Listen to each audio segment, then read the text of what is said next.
Over the years, I sent and tested hundreds of different subject lines, and I had both results that look like this and results that look like this. So I'm gonna go over my mistakes, things you shouldn't do if you want your emails opened. You probably heard of breaking the pattern and ran straight to your sequences to edit your subject lines. That's one of the worst things you could do. Yes, you do want to break patterns. Yes, you should stand out from hundreds of other emails your prospects get every day, but you have to do it right. If you're not smart about it, you're doing more harm than good.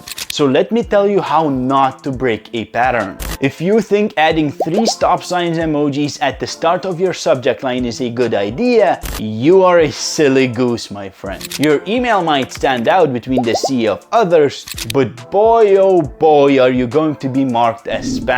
Adding emojis is a terrible idea. Maybe on some rare occasions it works, but most of the time it doesn't. Especially nowadays when cold outreach is polluted with ChatGPT generated messages that add an emoji to every single sentence. Rather than breaking a pattern, you're being recognized as a pattern that's used by spammers. So don't do that.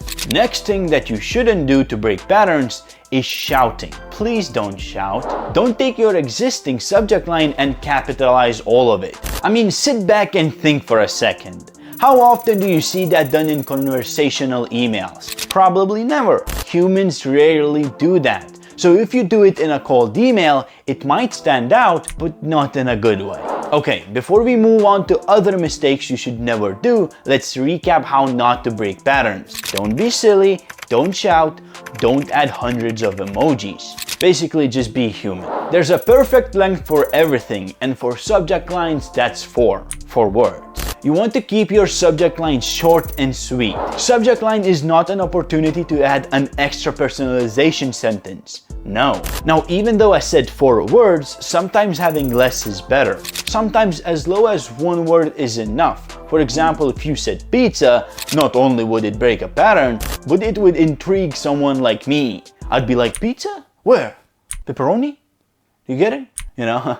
Now, of course, take it with a grain of salt. Don't change all your subject lines to pizza or burgers now. Keep it relevant. Talking about copying, don't fall for pattern recognition. Don't copy someone else's widely used subject line with hopes of succeeding. If hundreds of people use the same subject line to pitch their product, whenever your prospect gets an email from you, they'll right away recognize it as a sales email that has its own comfortable place in the spam folder. So don't ever copy popular subject lines word for word. Use it as an idea to craft your own unique subject lines. Trust me, your prospects know what a salesy subject line looks like. And if your subject line has similar characteristics to a salesy one, you're going to the spam folder.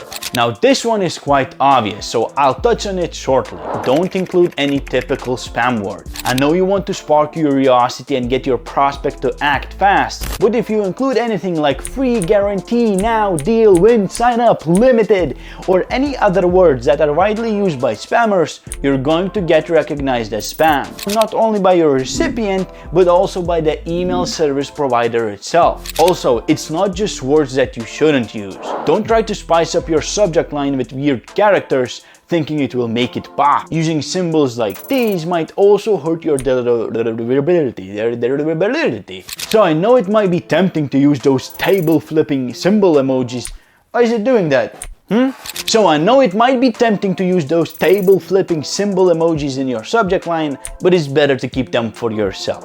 You know how you used to check your emails before sending them to your teacher? Just to make sure you don't accidentally flip them off or attach a weird image. Do the same and double check your subject lines before launching your sequence to make sure there are no spelling errors. Having grammar mistakes makes your whole email appear sloppy. If you did not bother to ensure that the subject line is nice, I won't even bother reading whatever you sent me.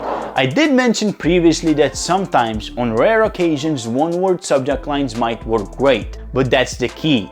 on rare occasions. Don't use basic one-word subject lines with hopes to stand out from the crowd. If all your subject line says is "Hi" or "Important," it definitely doesn't sound important. So before going all in on one-word subject lines just because it worked for someone else on the internet, maybe take it slow and think about it. Imagine you got an email that reads this: "Your product sucks." Not! That's what I would call a misleading subject line. Yes, it can be fun sometimes, like this example, but there would be countless recipients fuming, replying with F words and pushing you to spam just because you tricked them. Subject lines should briefly describe what's in the email. If your subject line says "sock delivery," but in the email you pitch your web design services, you won't get great results. And even if you do, imagine how hard it will be for your recipient to find your email again when its subject line has nothing to do with what you're saying.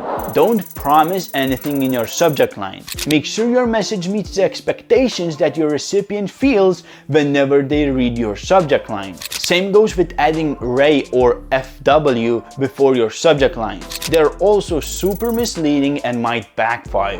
For those who don't know, RE means reply and FW means forwarding. So using these make it seem as if it's a continuation of an existing conversation or just a forwarding of a message from someone else. Before I share other subject line mistakes, if you're enjoying this, leave a comment and subscribe to the channel, as that helps YouTube know that this is the content that you want to see. Thank you. Another mistake that you might make is sounding desperate. If you're trying to show that you care about your prospect, that's okay. But don't try to people please or use silly tactics like scarcity or limited time offers. Your leads aren't kids that you can easily manipulate. Remember that they get hundreds of pitches and they can see through what's genuine and what's not. If your subject line starts with "act now," "don't do this," or "5 slots left," you might not just get skipped, but the recipient might even give you a private spot in the spam lounge. You can try to evoke some kind of emotions like curiosity, but don't try to make them feel guilty or rush them.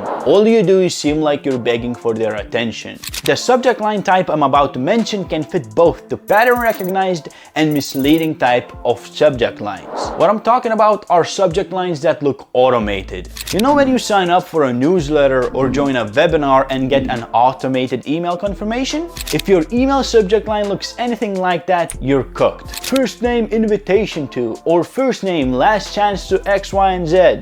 This screams automated right away. And it's not bad to have these subject lines in automated emails, but when was the last time you read an email with a subject line like that? Probably never. You see it, say okay, and skip it. That's exactly what your prospects do as well.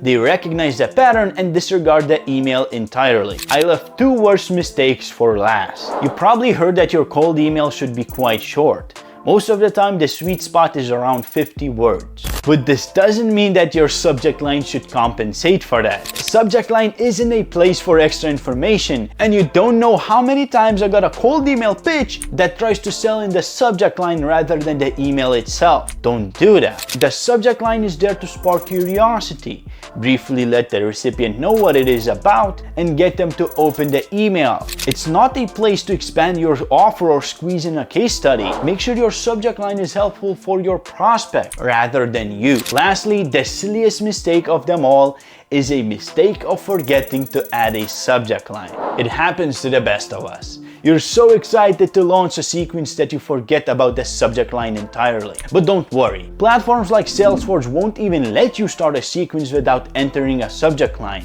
so you will never make a silly mistake like this ever again. If you like this video, check out the Salesforce channel for more videos like this. Bye!